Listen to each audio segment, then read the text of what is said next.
नमस्कार दोस्तों, कलयुग के चमत्कार संतों की वाणी में आप सबका स्वागत है। दोस्तों, हमारे इस YouTube चैनल पर चल रही है शिव महापुराण की कथा। पहले हमने उसका महात्म्य सुना था, फिर हम उसकी पहली संहिता विधेश्वर का ज्ञान प्राप्त कर रहे हैं, जिसमें हमने अभी तक 4 अध्यायों तक सुना है, जिसमें सनत कुमार जी ऋषि वेद व्यास जी को शिव पुराण का रचना करने के लिए कहते हैं, क्योंकि यही एकमात्र उपाय है कलयुग के पाप से भरे हुए जीवों को मुक्त कराने का। आज हम 5वें अध्याय से शुरू करेंगे। आइए, जिसमें शिवलिंग का रहस्य और महत्व बताया गया है। सूत जी कहते हैं, शौनक जी, श्रवण, कीर्तन और मनन जैसे साधनों को करना प्रत्येक के लिए सुगम नहीं है। इसके लिए योग्य गुरु और आचार्य चाहिए।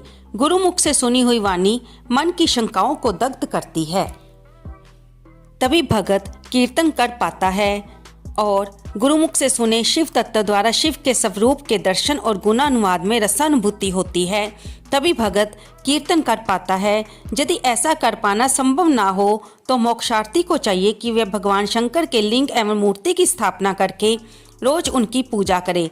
इसे अपनाकर वह संसार सागर से पार हो सकता है, और संसार सागर से पार होने के लिए इस तरह की पूजा आसानी से भक्ति पूर्वक की जा सकती है। अपनी शक्ति और सामर्थ्य के अनुसार धन राशि से शिवलिंग या शिव मूर्ति की स्थापना कर भक्ति भाव से उसकी पूजा करें। मंडप, गोपुर, तीर्थ, मठ एवं क्षेत्र की स्थापना कर उत्सव का आयोजन करें। पुष्प, धूप, वस्त्र, गंध, दीप, पुआ और तरह तरह के भोजन नैवेद्य के रूप में अर्पित करने चाहिए। श्री शिवजी ब्रह्म रूप और निष्कल अर्थात कला रहित भी हैं और कला सहित भी। मनुष्य इन दोनों स्वरूपों की पूजा करते हैं। शंकर जी को ही ब्रह्म पदवी भी प्राप्त है। कला पूर्ण भगवान शिव की मूर्ति पूजा भी मनुष्यों द्वारा की जाती है, और वेदों ने भी इस पूजा की आज्ञा दी है।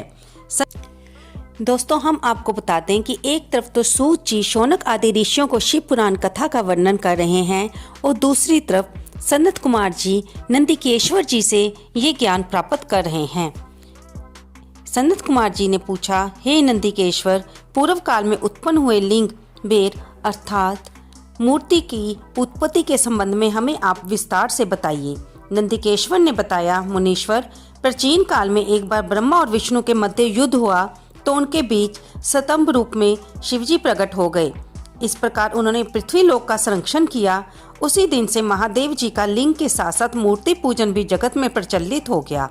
अन्य देवताओं की साकार अर्थात मूर्ति पूजा होने लगी, जो कि अभीष्ट फल प्रदान करने वाली थी, परंतु शिवजी के लिंग और मूर्ति दोनों रूप ही पूजनीय हैं। अब आगे हम सुन रहे हैं विदेश्वर संहिता का 6वां अध्याय।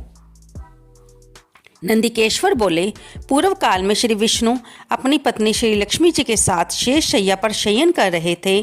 तब एक बार ब्रह्मा जी वहां पहुंचे और विष्णु जी को पुत्र कहकर पुकारने लगे, पुत्र उठो, मैं तुम्हारा ईश्वर तुम्हारे सामने खड़ा हूँ। ये सुनकर विष्णु जी को क्रोध आ गया, फिर भी वह शांत रहते हुए बोले, पुत्र तुम्हारा कल्याण हो, कहो अपने पिता के पास कैसे आना हुआ। यह सुनकर ब्रह्मा जी कहने लगे कि मैं तुम्हारा रक्षक हूँ, सारे जगत का पितामह हूँ, सारा जगत मुझ में निवास करता है। तू मेरी नाभि कमल से प्रकट होकर मुझसे ऐसी बातें कर रहा है। इस प्रकार दोनों में विवाद होने लगा। तब वे दोनों अपने को प्रभु कहते कहते एक दूसरे का वध करने को तैयार हो गए। हंस और गरुड़ पर बैठे वे दोनों परस्पर युद्ध करने लगे। ब्रह्मा जी के वक्षस्थल पर विष्णु जी ने अनेक अस्त्रों का प्रहार कर उन्हें व्याकुल कर दिया। इससे कुपित हो ब्रह्मा जी ने भी पलटकर भयानक प्रहार किए।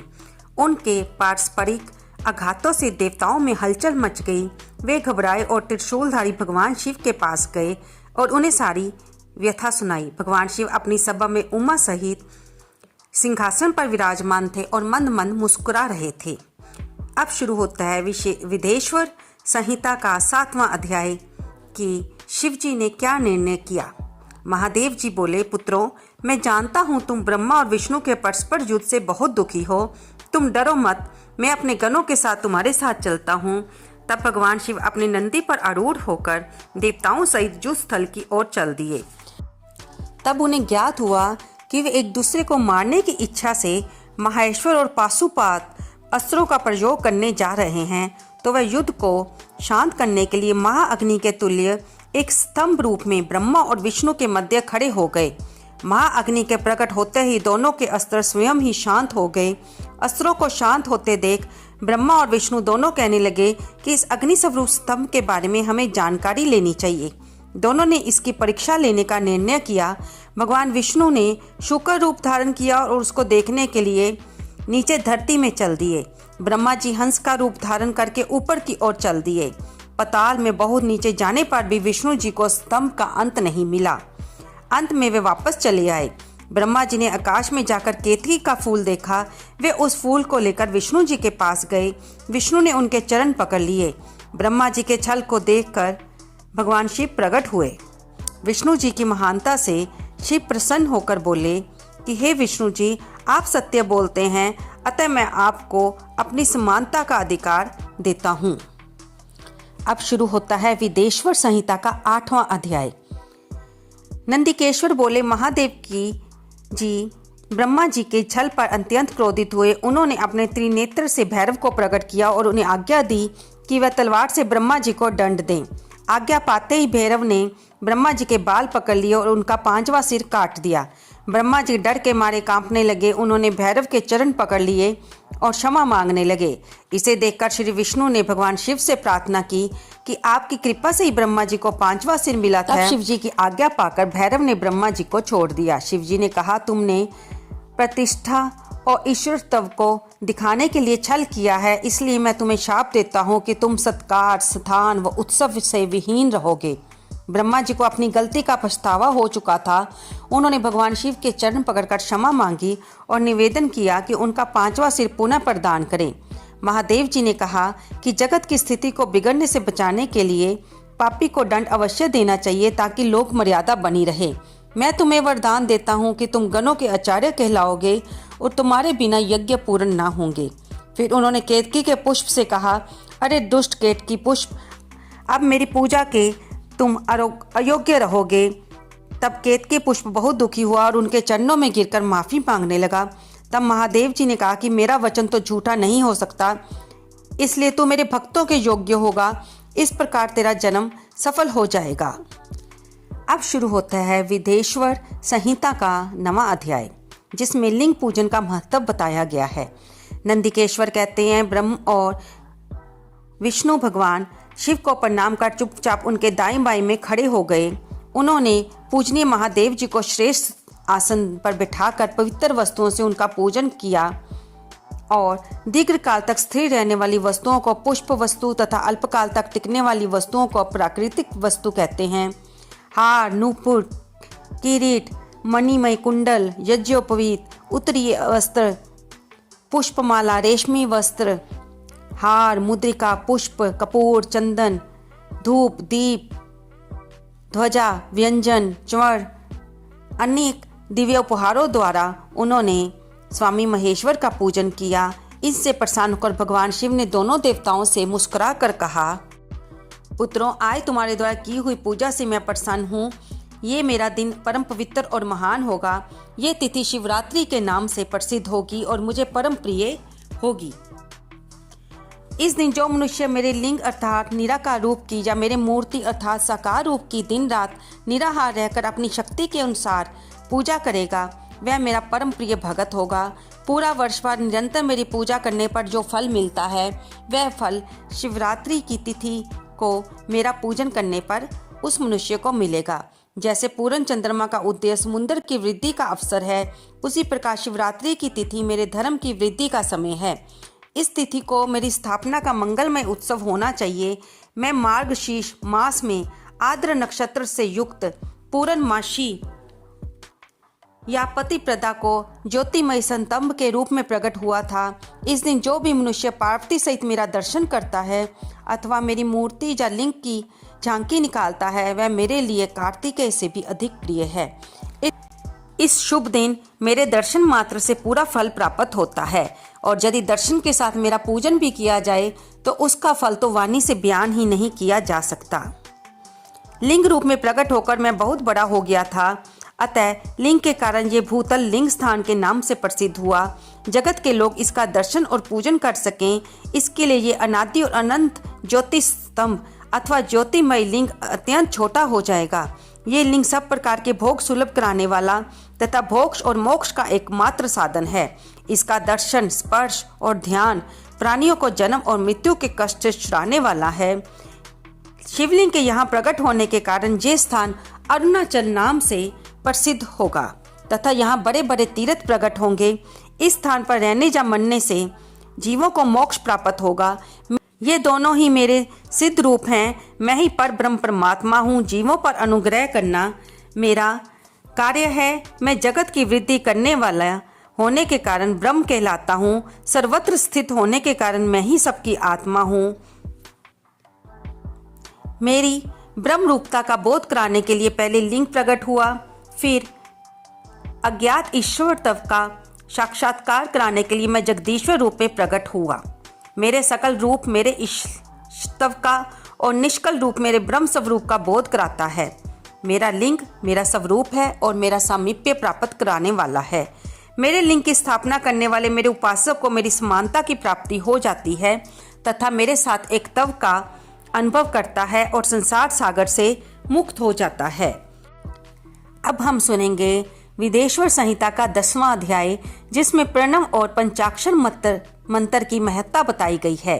ब्रह्मा और विष्णु ने पूछा, प्रभु सृष्टि आदि 5 कर्तव्यों के लक्षण क्या है, हमें बताइए। भगवान शिव बोले, मेरे कर्तव्यों को समझना अत्यंत गहन है, तथापि मैं कृपा पूर्वक तुम्हें बताता हूँ। सृष्टि, पालन, संहार, तिरोभाव और अनुग्रह मेरे जगत संबंधी 5 कार्य हैं जो नित्य सिद्ध हैं। संसार की रचना का आरंभ सृष्टि के लाता है।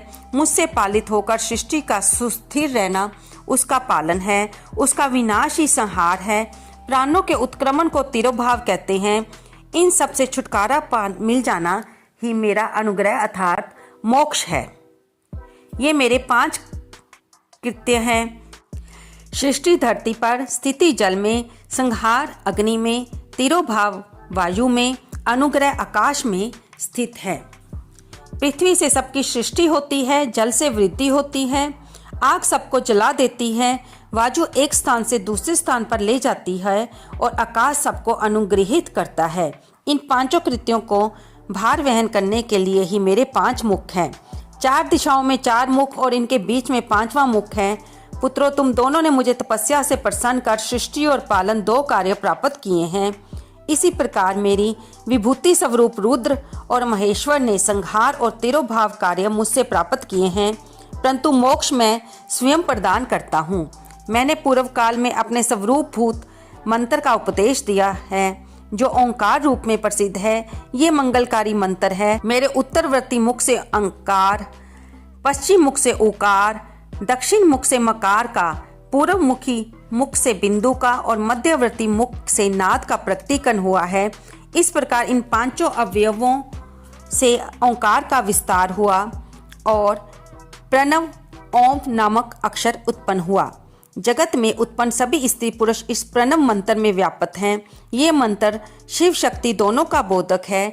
इसी से पंचाक्षर मंत्र ओम नमः शिवाय की उत्पत्ति हुई है।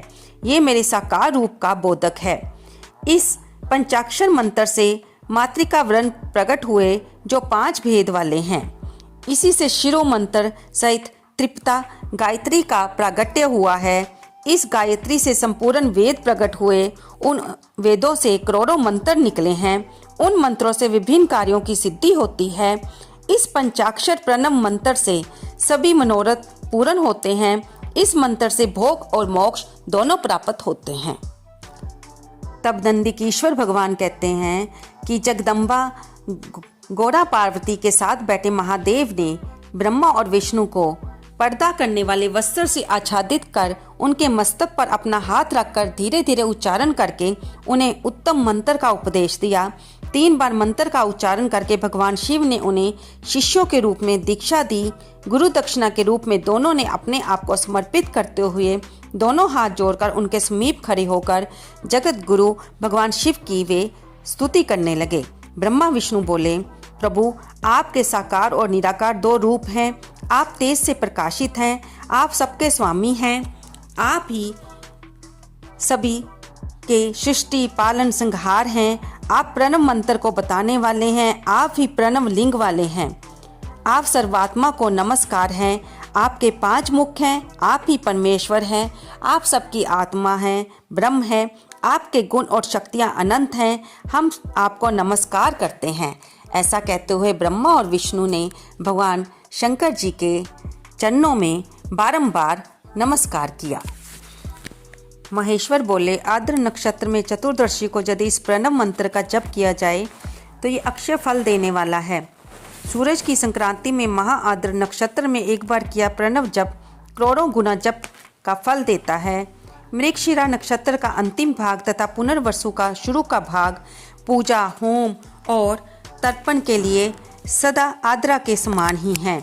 मेरे लिंग का दर्शन प्रातःकाल अर्थात मध्याह्न से पूर्व काल में करना चाहिए। मेरे दर्शन पूजन के लिए चतुर्दशी तिथि उत्तम है। पूजा करने वालों के लिए मेरी मूर्ति और लिंग दोनों समान हैं। मनुष्यों को शिवलिंग का ही पूजन करना चाहिए। लिंग का ओम मंत्र से और मूर्ति का पंचाक्षर मंत्र से पूजन करना चाहिए।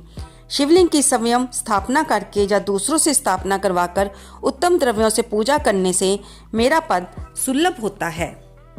तो दोस्तों, आज हमने विदेश्वर संहिता के 5 से लेकर 10 अध्याय तक सुना। इससे आगे की कथा की चर्चा हम अगले कड़ी में करेंगे। आपको ये चर्चा कैसी लग रही है, कृपया इसे लाइक करें और अपने दोस्तों के साथ शेयर करें। फागुन मास में भगवान शंकर की इस पवित्र कथा को सुनना बहुत ही पुण्यदायी है। और अगर आपको ये चर्चा अच्छी लग रही है तो एक लाइक तो बनता ही है ना दोस्तों। कमेंट बॉक्स में ओम नमः शिवाय लिखना ना भूलें। धन्यवाद दोस्तों।